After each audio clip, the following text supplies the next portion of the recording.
ഇന്ന് നമ്മൾ ഉണ്ടാക്കാൻ പോകുന്നത് ചക്കയപ്പാണ്.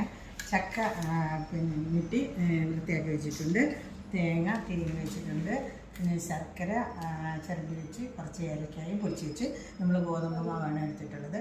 അപ്പോൾ ഈ ശർക്കരയും തേങ്ങയും ഏലക്കായും കൂടെ മിക്സിയിലൊന്ന് അടിച്ചെടുക്കാം. ഈ ചക്കയൊന്ന് അടിച്ചെടുത്ത് നമുക്ക് നല്ലതുപോലെ മിക്സ് ചെയ്തെടുക്കാം. അപ്പം നമ്മുടെ ചക്കയും തേങ്ങയും എല്ലാം കൂടെ മിക്സ് ചെയ്ത് നല്ലതുപോലെ മിക്സ് ചെയ്ത് വെച്ചിട്ടുണ്ട്. ഇഡലി പാത്രത്തിൽ വെള്ളം വെച്ച് അതിനകത്ത് തട്ടും വെച്ചിട്ടുണ്ട്. ഇനി നമുക്ക് ഇതിനകത്ത് പരത്തിയിടാം. പരത്തി ഞാൻ എങ്ങനെ പരത്തിയിടുന്നതെന്ന് കാണിക്കാം.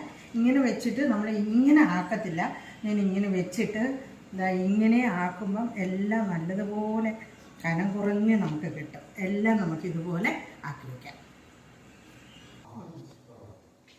അപ്പോൾ നമ്മുടെ ചക്കയപ്പം റെഡി ആയിട്ടുണ്ട്. നമുക്കൊന്ന് തുറന്ന് നോക്കാം.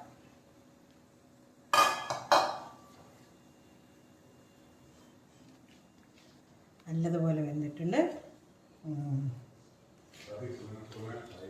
സൂപ്പറാണ്. ഈ വർഷം ആദ്യമായിട്ടാണ് ചക്കയപ്പം ഉണ്ടാക്കുന്നത്. എല്ലാവരും ഉണ്ടാക്കി നോക്കണമെന്ന് ഞാൻ പറയുന്നില്ല, കാരണം എല്ലാവരും ഉണ്ടാക്കി വെക്കുന്നതാണ് ചക്കയപ്പം. ഞങ്ങൾ ഈ വർഷം ആദ്യമായിട്ടാണ് ഉണ്ടാക്കുന്നത്. ഞാനുണ്ടാക്കിയപ്പോൾ നിങ്ങളെ കൂടി ഒന്ന് കാണിക്കാമെന്ന് വിചാരിച്ചു.